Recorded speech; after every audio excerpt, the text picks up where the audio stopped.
everyone, this is Allison and Jason with Center for Champions, and this is week 3 of our 4-week summer series. We are working our way through the book of Philippians, and this is our week, chapter 3 of Philippians. So during this video, we're going to have a phrase that pays. So if you're watching the entire video, you'll see it pop up on the screen, or you'll hear us say it.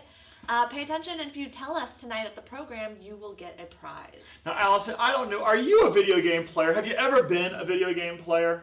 Not as much as some people. Oh, man. Well, do you know what Minecraft is? I do. Okay, so Minecraft is a super popular video game. I like to call it like digital Legos. Like you just build things with blocks. It's like Legos on screen.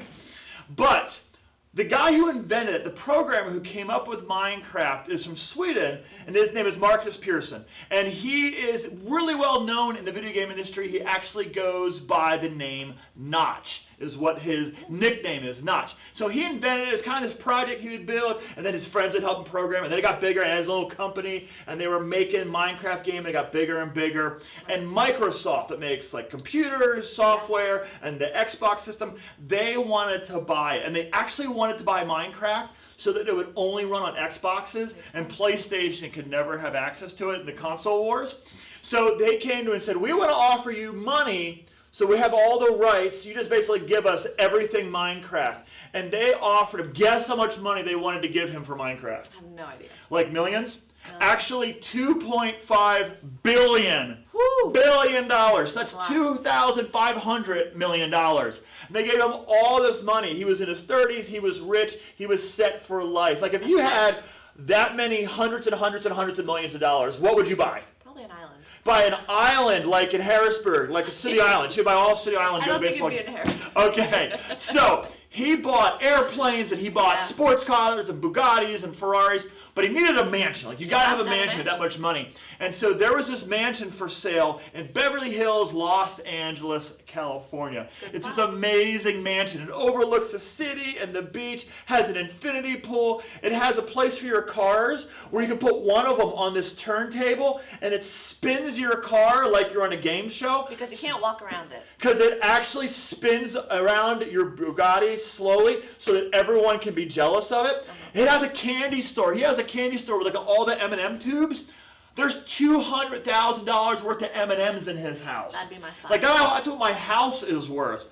And so he had all this stuff, and he says he moved into this mansion. He had an airplane. He had all these sports cars. Didn't somebody want to buy this house too? You know who wanted to buy the house and they couldn't afford it? Was Jay-Z and Beyonce. They couldn't afford this Like house. they had the money, but he had more money. So he outbid them. He outbid Jay-Z and Beyonce for this mansion because he made this video game. Crazy. And so he had all this wealth, and what he said was how lonely and empty it was. Because back when he was making the video game in his office, he had friends, and they'd work on all the stuff and all the different things that are a part of Minecraft, and he loved his friends that he programmed with. Yeah. But after he got all the money, because it was his idea, he lost his friends. Like, they got a little bit of money, but he got a lot of money. Right. He'd have this party. All these famous people would come to his house because he was rich. Right. But they weren't really his friends. They just wanted that Bugatti. Yeah, they wanted to hang out with him. And he realized that getting rich and famous, like, left him kind of empty. And he had all this clout, right? He had all this clout. He was rich. He was famous around the world in the video game industry. But he was empty. He was lonely. And he realized the lesson that we all can find out one way or the other is that clout is not enough. Being popular and rich is not enough. Having clout is not enough to make your life good. Right. So Jim Carrey's one of my favorite comedian actors. He was in the movie The Grinch. Yes. My favorite facial versions. expressions. Yes. You're really good at it. My favorite version of The Grinch. He's made tons of money making so many movies. Yeah, he has like $150 million now. Right. After he bought his stuff. Yeah, and he has one of my favorite quotes. He says, I think everybody should get rich and famous and do everything they ever dreamed of so they can see that it is not the answer. Wow. And I thought that was amazing. All this money and it's not the answer. In Philippians, we're looking at Paul, and he had that. He was smart. He was educated. Everyone knew him. He had an army. Yeah, and it wasn't enough. It wasn't enough. So we're going to look at this verse in chapter 3, verse 8. He says, yes, everything else is worthless when compared to the infinite value of knowing Jesus Christ, my Lord. He goes on to say, for his sake, I have discarded everything and counted it all as garbage. As garbage. Everything, Just, all of it's that. garbage. His education. It's garbage. His clout. It's not that important. The It's people garbage. around him. It's garbage. And actually, Jason, when they were translating this, Okay. they didn't mean garbage. What do you mean garbage? What do they mean? They meant straight poop. Poop! Straight poop. Yeah, it's poop! Everything else he's saying, compared to knowing Jesus. The word is poop in the Bible.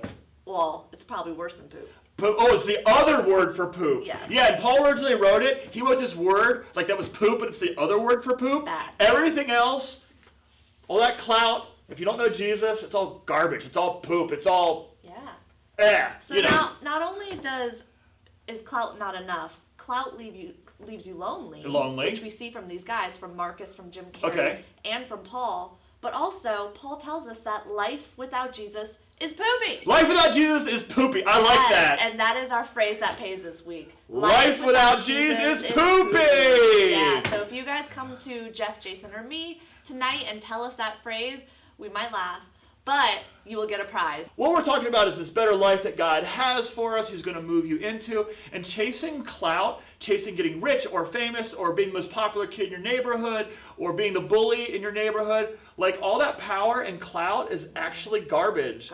Compared to knowing Jesus. So how can you leave things behind and change? That is going to be a gradual process. We're not expecting you to be perfect. God's not expecting you to be perfect. Yeah. But it is a gradual change of I need to leave this behind. I need to leave this behind. Because that's kind of garbage compared to just getting to know Jesus better, being more like him, finding his direction for my life. Like for me, one of the things that God was showing me was garbage in my life was trying to be popular by being super sarcastic. I wasn't good in sports. So I was never going to be popular by being the athlete. But I was kind of smart. But I was really quick-witted, I love to talk in front of people, surprise, surprise. And so I could really say things to make fun of the substitute teacher or the other kids in my class. But my mentor was showing me God's truth. It's kind of garbage. To be popular by being sarcastic is kind of garbage. And I needed to leave that behind and not worry about if I was popular or not, what friends that I had, and just get to know Jesus. And what actually happened was God kind of showed me I needed to take my words, instead of being sarcastic, find ways to use them to be encouraging, and to kind of be funny in an encouraging way, but not in a sarcastic way.